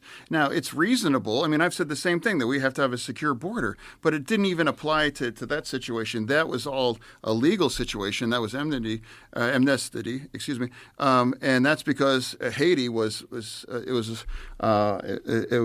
terrible. A terrible situation. Terrible situation. And to me, they were doing those jobs, and Republicans, even the Republican governor was saying, these are good workers, and this is not the problem. They aren't eating geese. and it's just you can be very pro border, like I am, or you can be very strict on immigration, but you don't have to demonize or try to turn a group of people in that they're eating your dog. Well, I think they're eating ducks and eating things. Look, I'm sure some people have done that. You know why I know that? Because some people do that in places that are just Americans. Ducks are edible, and some people want to eat a duck, and it's just you're not going to stop it. But that's not the major problem that people face. So this is the pro side of it, right? The pro side of it is you give a pathway to people that are from very unfortunate circumstances, and I think we would both agree that if we were living in those countries and there was a pathway to citizenship in the United States, all you had to do is make it across the border. We would both do it. If it was better for our families, it was better for our future. If we were living in a place that had no hope and no future, and all you had to do is make it to America and you could work, we would all do it. I would do it. You would do it. I bet everybody listening to this would do it if they found themselves in that circumstance. That's the best aspect of it. The best aspect of it is good people that are ambitious, that want a better life, which is how this country was founded. The worst aspect of it is Venezuelan gangs that are taking over apartment buildings in Aurora, Colorado, and San Antonio, Texas. That's the worst aspect of it, is that they're letting in gang members. Venezuela's emptied out their prisons, and essentially, according to the president, the Mario boat lift, the whole. Right, what happened in Cuba. Yeah, the same kind of deal. Emptying out their prisons and instructing these people to make it to America. This is a significant problem with the open border. Yeah, and that's why we need a secure border. And there's also in it that all of this is about a truth, is that America is a beacon to the world. Yeah. Millions of people. The demand to become a citizen here or to participate in our amazing society, the demand outstrips the space there. And we're already the very pro-immigration. We allow more kinds of a path, more than any other nations in the world on that. And people are willing to die, and they put themselves at risk just to kind of get here, to be able to participate here. So America isn't the problem. America is one of the great hopes in the world, and that's why so many people want to come be a part of that. And that's why it has to have an effective border. And it's like, if we had a real issue here and we wanted to address that, and that's why my former professor said that you're never going to have the kind of a deal, because it is useful for both sides to weaponize that and to demonize one side or turn the other thing in there, because it's a serious, important issue. It's a political talking point that they're always going to use. That's what you're saying. Yeah, it's useful. I mean, it's weaponized, and that's why you have to have an honest conversation. And that's the thing I've always, I was reaching out saying that was referred to HR1, and that was kind of like the dream kind of immigration law coming out of the House. And I was like, hey, if that border deal goes down, then it's like, hey, we should continue to have that conversation. Right. It's like they're parts of they're parts. But what's contradictory is that, say, if you're coming from Canada or Europe and you're a highly skilled, college-educated person who wants to live in America and become a United States citizen, the path to citizenship is incredibly difficult. It's hard. You have to go up for review. You have to show that you're doing something that Americans can't do. You have to be a person of significant talent or ability. There's something about you that we want you in here. Yet, if you just make it across the border and walk in, people want to give you amnesty. And they want to allow you a path to citizenship quickly without any of those hoops. You don't have to take tests. You don't have to go up for review. Not only that, but once you get here, once you apply for amnesty, there's a significant wait period where you're allowed to maintain your residence in this country. It's between 7 and sometimes longer years. Yeah, we have to figure out what's the way. Well, that's kind of crazy, though, isn't it? But the fact is, we have an issue. We have millions of people here, and the vast majority of them are living legal kinds of lives. And of course, what would you do if you were the president? Let's imagine President Fetterman has to deal with this issue. You want to address the American people. What do you think should be done? Again, having that, I would have the same conversation to Congress and to the American people like I'm having right now as well too. Like I think it's two things can be true at the same time. You can be very pro-immigration. I wouldn't have the beautiful family that I have if it wasn't for challenges and issues with immigration. But then we have to figure out a way that we can marry a successful way that we can combine. I personally do think immigration is really one of our secret weapons. I think that's what makes America so strong. I agree with you. Yeah, I do. That's made it. Ambitious people want a better life. I mean, that's literally how we're founded, and that's what. Do you see people trying to live illegally in India or Russia? You don't see people trying to break into to nations like that. I mean, it's a good point. I mean, it's in some sense, it's in a weird way, it's like kind of it's a significant but a good problem to have, because we're such an amazing nation. Yes, throughout that. Agreed. But if I'm President Fetterman, I'm like, hey, we got to figure this out. I'm not going to demonize the Republicans and say that you're xenophobic. The second you start calling somebody, oh, you're xenophobic, it's like, well, then the conversation is going to shut down. Right. And I'm saying it's like for a serious conversation requires serious people. And the second, and that's when you talk about unlimited money. And it's like suddenly you're like, I had gigantic billboards saying Fetterman equals, open borders, and Fetterman, it's just like, I get turned into, a Marxist. Just that's all these kinds of things. And it's just like, and of course that was never true. And then when I had the opportunity, because, as I'm a senator and we have that kinds of legislation in front of me, I'm like, yes, we need to have a serious ones. And now people are like, we're shocked. They're like, oh, wait a minute. I thought they told us that he was all like border in, open it up and whatever. And it's just not true. Well, that's the problem with people building a fake narrative around your actual opinions. And I think people have been shocked by you. And we've actually talked about on the podcast over the last couple of years, you say very reasonable things. Very reasonable, honest things. That's the thing. That's the thing. And but it's rare for politicians. I'm eager to talk to anyone, and it's like I was thrilled to be here, and I've been a longtime fan of yours, and thank you. And it's like these are the kinds of parts of times we become too fragile. Like, oh, they're not allowed to talk about those things. They're not allowed to have these kinds of conversation. I never understood why that's really a problem. But it's like when people discover it, it's like, well, hey, he seems to be kind of reasonable, or me, I disagree with some things, but he's not what $100 million, trained me to think that that's what's true about him. The propaganda. So, like, what do you think could be done if you were President Fetterman? Let's bring it back to that. What would you do about the border? Like, how do you secure the border, but also allow a pathway for people to pursue their hopes and dreams in the United States? Yeah, I would have, for me, I would have started with the HR2. And there are elements that they're just not palatable to. There are members of my colleagues that they come from more deep blue states, and that becomes it's unpalatable to some people. So how do you secure the border? How would that be done? Well, I mean, it's got to have the best border deal is the only one that can pass. And if HR2 was described as like kind of like, I joke, I call that the OnlyFans list of what Republicans want for immigration. Why the OnlyFans wish list? They're kind of like, this is what we all want. It's like the OnlyFans. This is what we want. And that was never going to pass. What do you mean by that?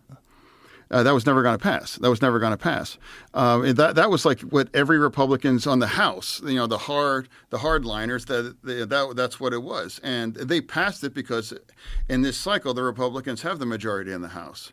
And now they put that up. And that's never going to pass in the Senate because we have control. And then that kind of got sidelined. And then when everything kind of came together, and that was the aid deal, that was for Ukraine, for Israel, and for China. A lot of other stuff in there. And then the Republicans tied the border to passing that. And there were some people that were frustrated, saying, "Hey, no, that's one of the more frustrating things about bills is that you can take a bill about an issue, say energy or whatever, immigration, and attach a bunch of other stuff like support for foreign aid, support for specific wars, or whatever it is. You could throw a bunch of stuff in there that really shouldn't be in there, and then you have these bills that are 2,000 pages long, and no one's really reading them. I thought it was reasonable. I thought it was reasonable to have that conversation. I'm like, yeah, let's have that conversation. Right. I mean, because for me, it was about security, and for that aid bill, that was for me, and I think that was our global war on democracy. Right. Whether it's Ukraine or whether it's in Israel and China, and clearly what their intent for China is on Taiwan, and all of that's coming, and that's really what's under assault. It's undeniable that democracy is under attack, and that's why I'm like, hey, we got to stand and we got to push back against that. And now, like, hey, we need to have a secure border, so let's put everything together, and we reached that. We actually reached that, and it took months. It literally took months. But give me your utopian version of it. Like, let's assume that you could just get this passed. What would you do? What would you do to secure the border, but also provide a pathway to people that want a better life? It's only going to have to be a negotiating way that's palatable to both sides. I understand that, but what would you do if you knew you could just get something through without this negotiation? What do you think could be done? What's the best version of it? What's the utopian version for John Fetterman? Well, again, I think eventually, if you are living your best lives and you're following the law, and and you really just showed up because, hey, I have no path for a life that I would want for my kids. It's like, and that's to me, that's very American. And remember what's what's inside the Statue of Liberty. It's like, send us, our tired, huddled masses too. It wasn't just, hey, send in the PhDs and and those kinds of things. I mean, that's what really made our nation. And the steel industry, in my part of the state, that came from, it was European. It was all kinds of immigrants. They all came in. They couldn't build the houses fast enough, and that was all foreign labor, and a lot of them were sacrificed because it was an incredibly dangerous business in the steel industry. Yeah. And that built our nation, and that became part of our society, and that's really every kinds of wave, and that. And to me, America has to be open and a path for anyone that's playing by the rules, because the group that you're from or the part of, you all started the same kind of a process. It's inevitable. Right. That's the enduring truth, and that's what made America special, and that made us make us strong. I agree with you. So, but what could physically be done to secure the border? I mean, the wall was sort of dismissed during the Trump administration, but it was also discussed during the Obama administration. Even Bill Clinton talked about the importance of having secure borders. What could be done physically to secure the border? Yeah, well, again, because it's like that becomes like a third rail. We can't talk about this, or. But I understand that politically, but let's just assume that that's not an issue. What would you want to do? It's like, I would want to make sure that we have to acknowledge the truth. It's like, immigration has been an issue because America is an amazing country, and they're coming from broken countries where they've all recognized that there's not a meaningful path for them to have a quality of life. And they're willing to risk their lives. And sometimes they even drown. And it's like, I can't imagine turning, like, could you imagine turning your children over to a coyote? And, they're going to, go if you're trying to leave. Imagine, in Pennsylvania, it's like walking to North Carolina with your kids on your back. I mean, it's like, these are desperate kinds of situations. Right. And it wasn't an invasion in that sense. It was just people wanting to have a part of the American dream. 100%. And acknowledging where that's at, and there needs to have a path. Otherwise, you're going to have to round up, and that's not realistic, and there's not the resources, and that's going to be incredibly disruptive, and it's going to be damaging economically as well, too. So how do you provide a pathway while also securing? In my respect. Yeah. How do you provide a pathway while also securing the border? Well, to me, I think we can, chew gum and walk at the same time on this. And it's not going to be perfect. It's going to be messy, and it's not going to be right. But what would that look like? Whether where it's actually a barrier, or hiring thousands and thousands of more agents, and whatever that it takes on that, and it's like. The best border deal in that situation is the best one that can pass. Right. Because otherwise, if I could wake up with a perfect head of hair, or I could, it's like, but it's like, practicing the possible, and we were as close as we've ever came in years and years, and that never came into. I understand what you're saying, that it has to pass, but what I'm saying is, imagine that wasn't the case. What could be done? Like, if we could all agree, if we could put politics aside and say, you know what, everything John Fetterman is saying makes total sense. We have to put that. Yeah. We do need a pathway for these people. It is a beautiful part of America. The reason why people come here in the first place is because it's the land of opportunity, but yet we also have to keep Venezuelan gangs and prisoners from coming across, and murderers and gang members and cartel. Yeah, and we have to weed them out, and we have to deport them.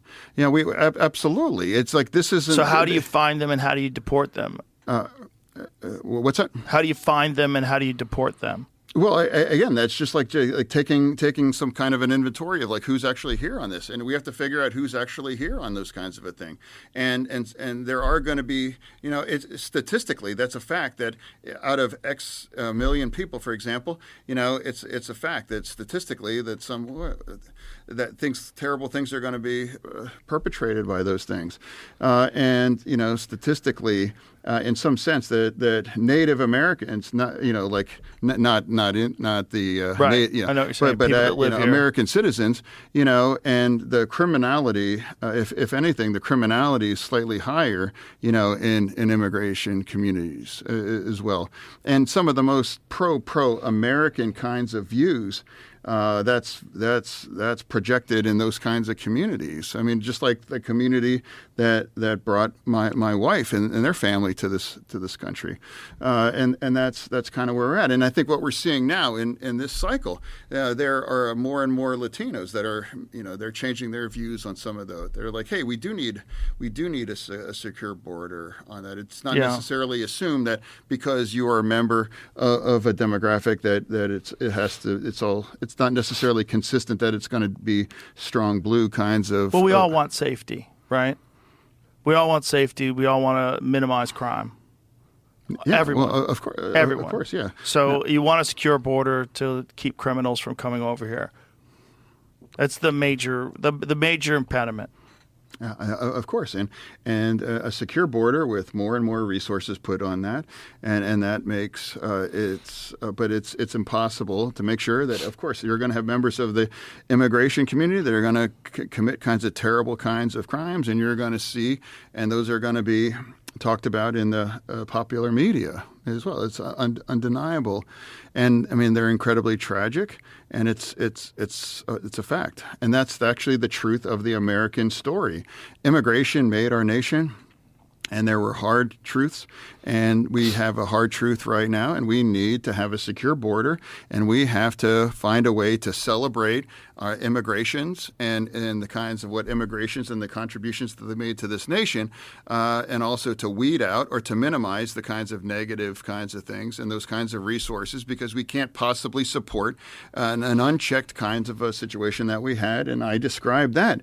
If you had 300,000 people showing up at the border, well, that's the side of Pittsburgh, in a month. Like, where are they going to go? How are we going to give them an American dream already? Because they're all going to need to use certain kinds of resources. And that should never be controversial to say, it's like, we can't, that's not sustainable.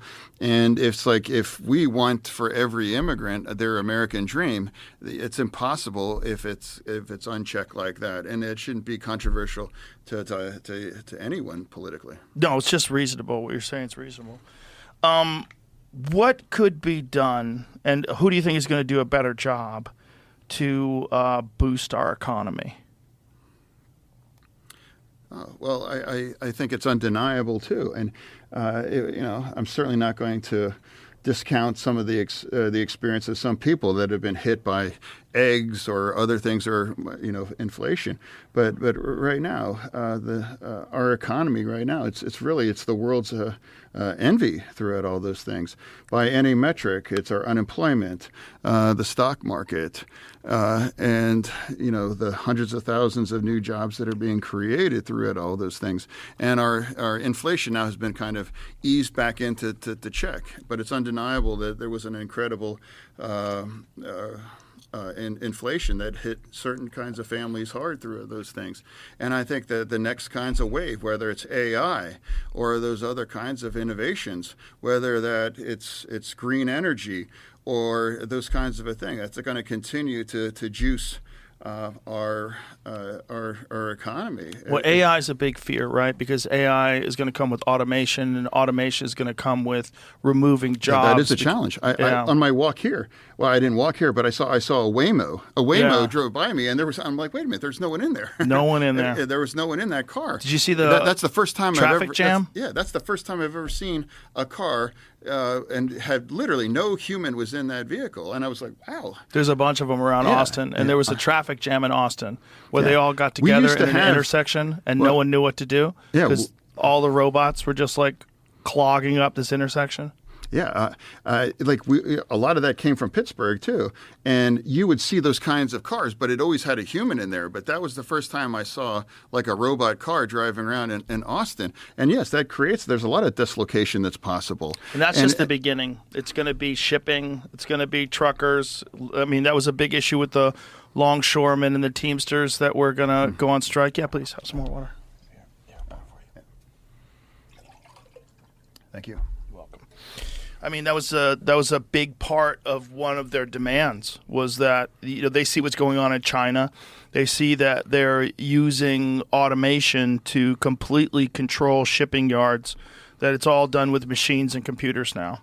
And this is going to displace a lot of people. This is something that Andrew Yang talked about in depth when he was running for president, because he was talking about the need for some kind of universal basic income to provide people with money and food and housing, because jobs are going to be non-existent in a lot of different sectors, a lot of different markets, a lot of different things that have traditionally been done by people, specifically driving.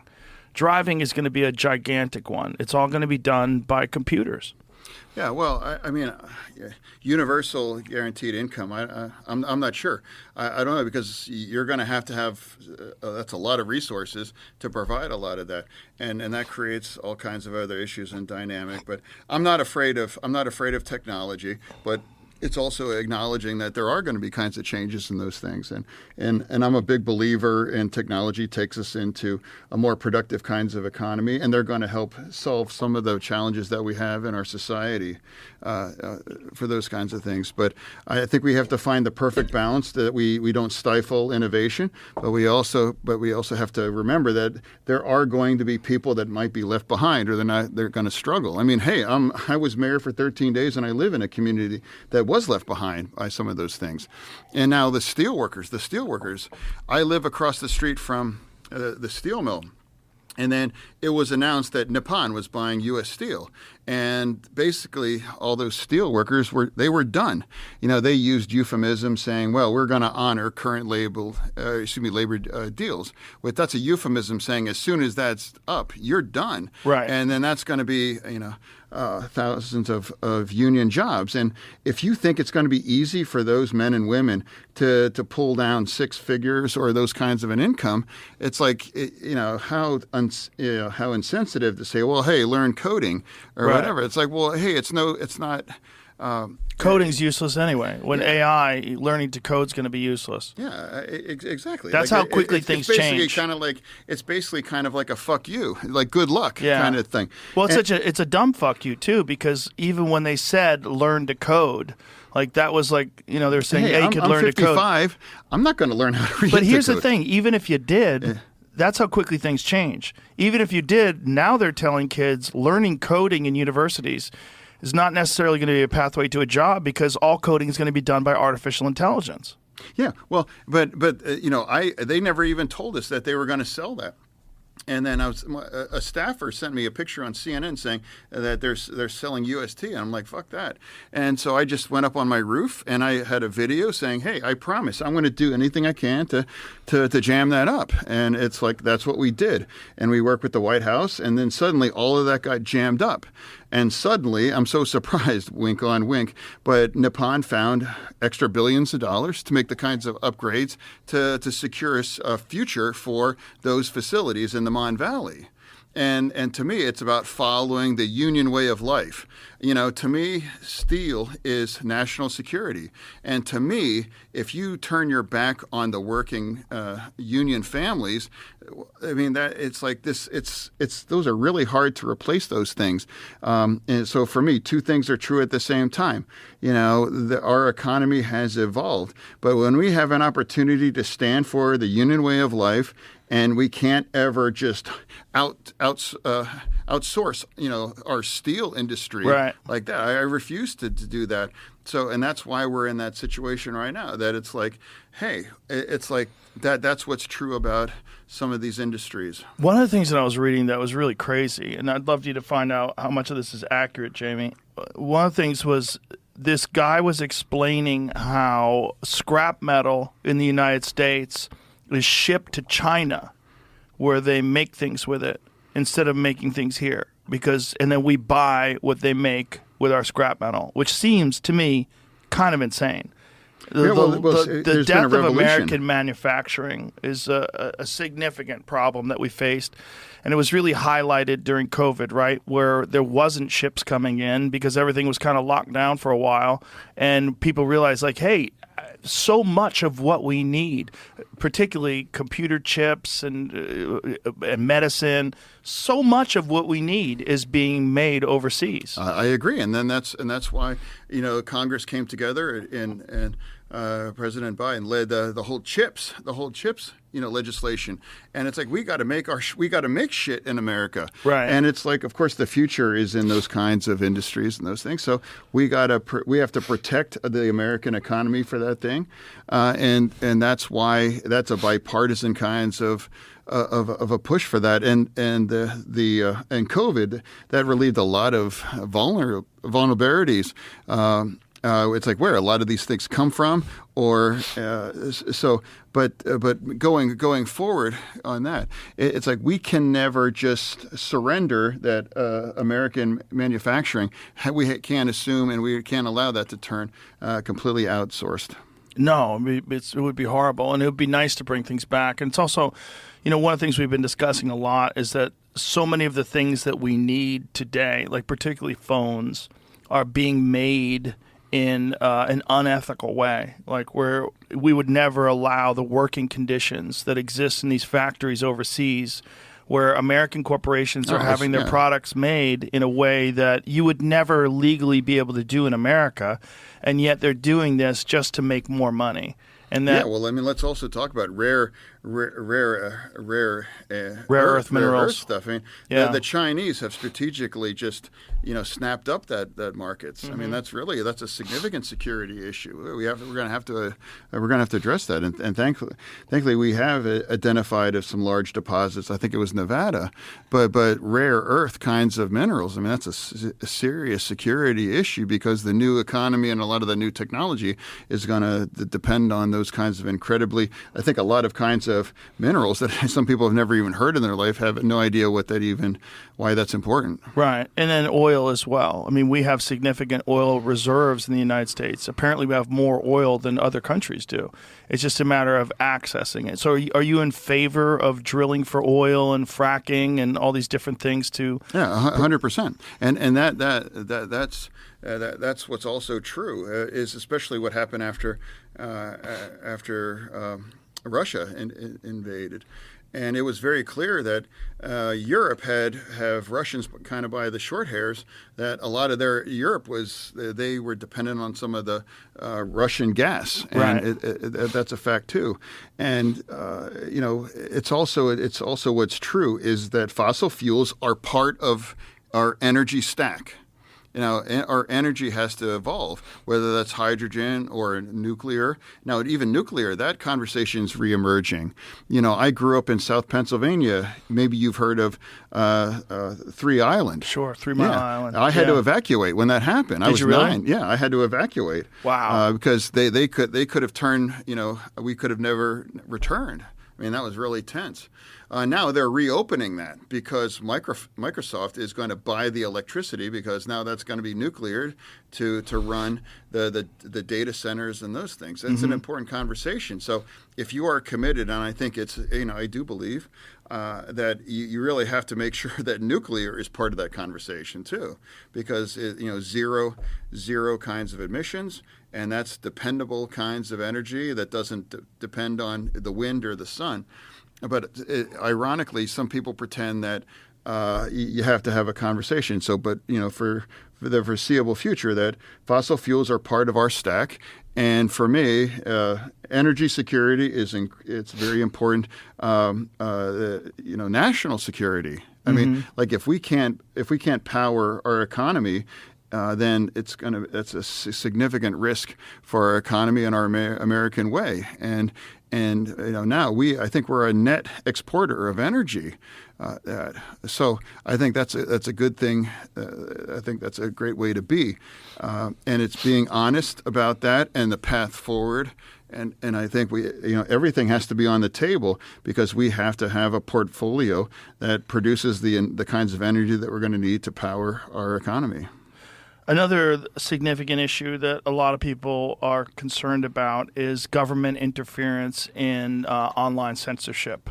And what was exposed during the Twitter files, that the FBI had contacted the original owners of Twitter and prevented them or instructed them that the Hunter Biden laptop was Russian disinformation and was trying to get certain accounts banned that were talking about COVID vaccines and the dangers of side effects and what the actual research was showing, and that this was a significant interference in the First Amendment, and that these corporations that were running these social media companies were being directly influenced by the federal government. And they were using this power to silence people from speaking out against certain things. This is very concerning to a lot of people, this idea that the government would infringe on our ability to be whistleblowers, to expose issues that have been hidden from the American people because of greed and money and politics. What are your thoughts on that? Well, of course. I mean, I'm a free speech kind of person, and I think social media it's kind of difficult to control. There's a difference between misinformation or just outright lying, or it's an agenda of a foreign nation that's trying to sow all these kinds of sentiments and those kinds of things. And it's kind of difficult to police all those things, and it's a lot of it's an ongoing kind of a situation. So, but I'm always going to try to err on the side of free speech. And then there's incredibly more and more kinds of platforms, just like one I'm on right now, talking about these kinds of things. And I'm not, clutching my pearls if there's having conversations that I may or may not agree or disagree on what's being talked about those things. But I think people are there's also a level of responsibility to be, to discern what you're hearing. It's like, do I think that's true, or I think that's trash, or it's like those kinds of things. And just because always asking myself, in what I'm read, is that just true? Or is there a perspective? Where is it coming from? Who's behind those kinds of a thing? So, I mean, it's a difficult kinds of what's the appropriate kind of balance, but it's absolutely, it's also a fact that there are bad actors behind some of those kinds of conversations or some of those kinds of misinformation as well, too. And absolutely, incitement is not free speech. And encouraging people for violence or those kinds of a thing. I mean, it's a careful kind of balance. It's dangerous, But what the fear is that the government was interfering when you had 51 former intelligence agents that were testifying that the Hunter Biden laptop was Russian disinformation, when it seems pretty clear that they knew that to not be true, and that Twitter actually listened to these people, and they did block that, and it did probably have a significant impact on the 2020 election.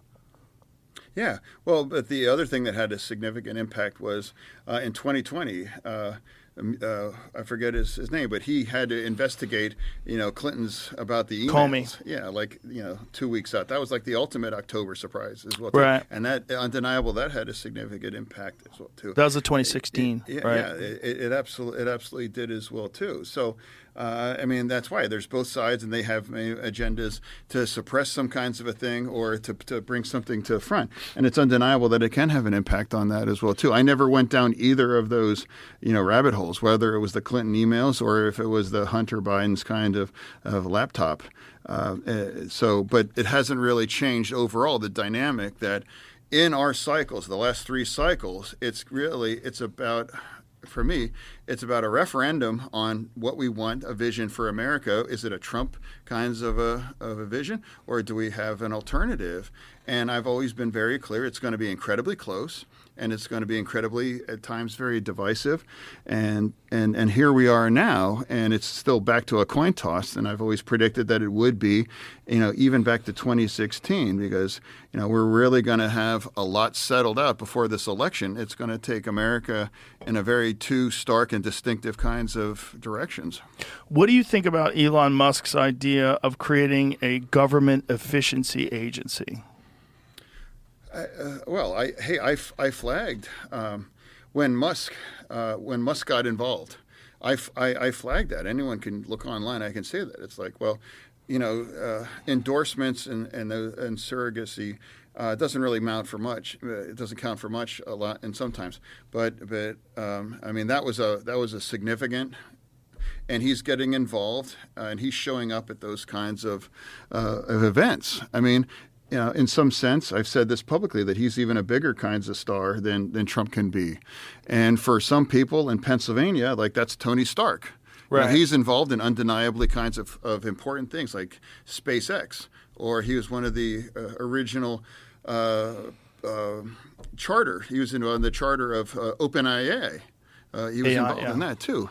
So I mean, that's significant, and I don't agree with some of his views on politics, but it's undeniable that he can move the needle in some sense of convince some people that it's like, hey, if he says that he's the right choice for president, that's gonna resonate in some circles in Pennsylvania, and I've warned that, and acknowledging it's just like that. It's just like, hey, I know people and they admire him, and you may not agree with his politics, but you really, it's impossible to ignore that he is going to have a level of an impact on that. Yeah. But what do you think about the idea of trying to make the government more efficient, and that this hasn't been audited before? And of course, I'm open to any kinds of ideas and all those kinds of a thing on all of that. One side doesn't have a monopoly on good ideas or important kinds of issues that are matter to them.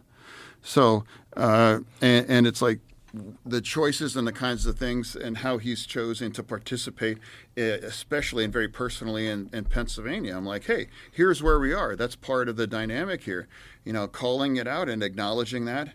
I'm not moving against that. I'm not criticizing whatever. It's just like, hey, it's happening. And that, I think that's part of why things continue to get tighter. And that's kind of where we are. Well, I think what a lot of people are excited about with Trump is this possibility of change. The Elon Musk edition is one of them, or RFK Jr. is another one. This idea of making America healthy again, removing additives from foods that have shown to be toxic, that are illegal in other countries. I mean, this is, I think, a significant issue that shouldn't be a partisan issue. This should be something that we all should be concerned with. Why do we have ingredients in our food that is illegal in a bunch of European countries because they found out that these things are dangerous? I agree. Look, go to McDonald's in like the UK. The French fries has 3 ingredients: potatoes, salt, and I think maybe oil. Yeah. And then look at what's in America's side on that. It's much different. I support that. But if anything, more of and I know your city that we're in now, Austin, has an amazing food kinds of scene. And again, if anything, more of the crunchy, more liberal side, we're on part of the whole organic kinds of a thing and more impurity and things. I don't think that's an issue. And I honestly, I don't think that's going to be the kind of mantle that somebody like, RFK Jr., that's not his. So I think having a more pure and safe and abundant kinds of food in our country, I absolutely support that. And, I'm selective what I feed my children. I mean, when I was a kid, it was like Velveeta, like, hey, now we have real cheese. Or did you ever have like Ecto Cooler, like that green, like antifreeze kind of color of High C, and some of the kinds of foods that we had when I was a kid, that would be unthinkable kinds of now. And I think the quality of our food and kinds of more impure. I think that's been an ongoing conversation, and organic can't become elitist. It can't be too expensive, and I fully support making it more and more pure and more safe on that, and more available. And I would celebrate if I could buy the same French fries that you get in the UK. That it's like, I think if you don't need more than 3 ingredients. I have a buddy of mine who lives in Australia. And he came over to America, and he loves quarter pounders in Australia because he said quarter pounders in Australia, it's grass-fed meat that's just fried with cheese and a bun. And he said he got a quarter pounder over here. He's like, what the fuck is this?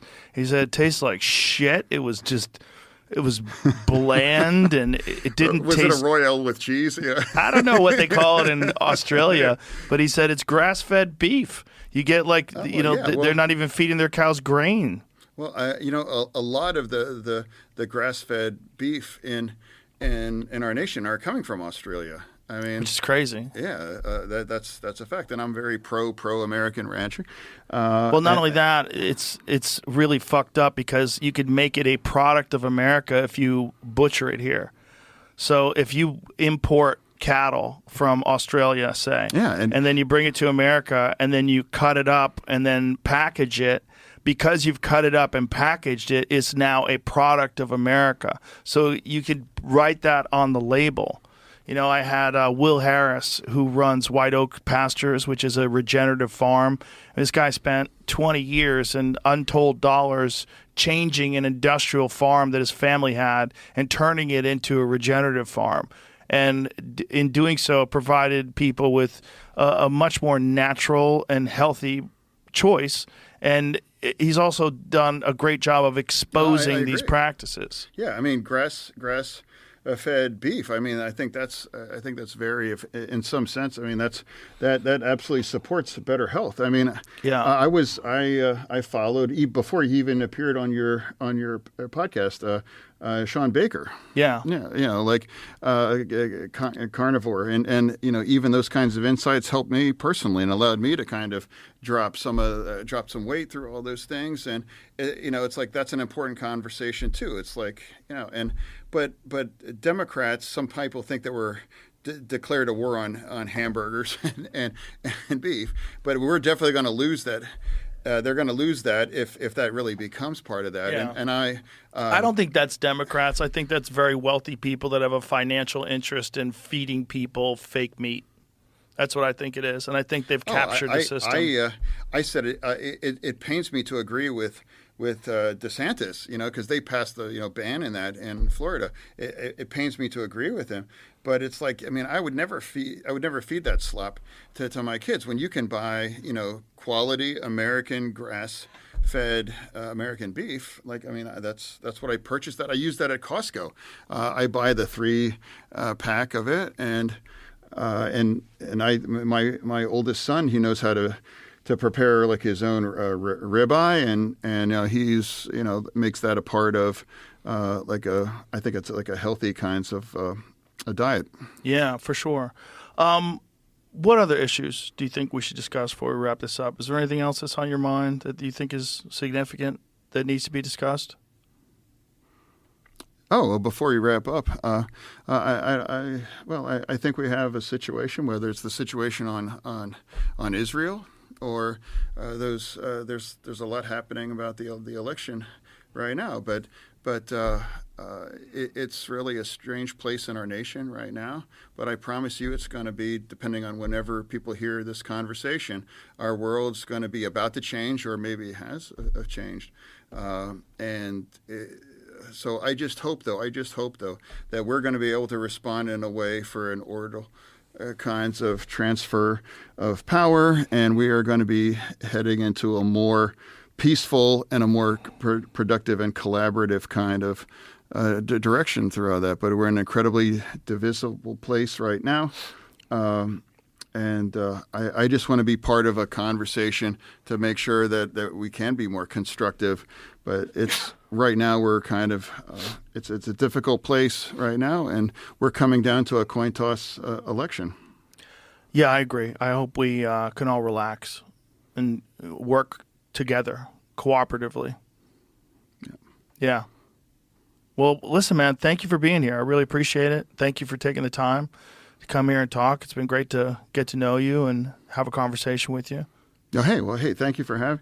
It's as a fan, it's great to kind of visit, and so thanks for having me. So my pleasure. All right, best of luck to you. Thank you. All right, bye, everybody.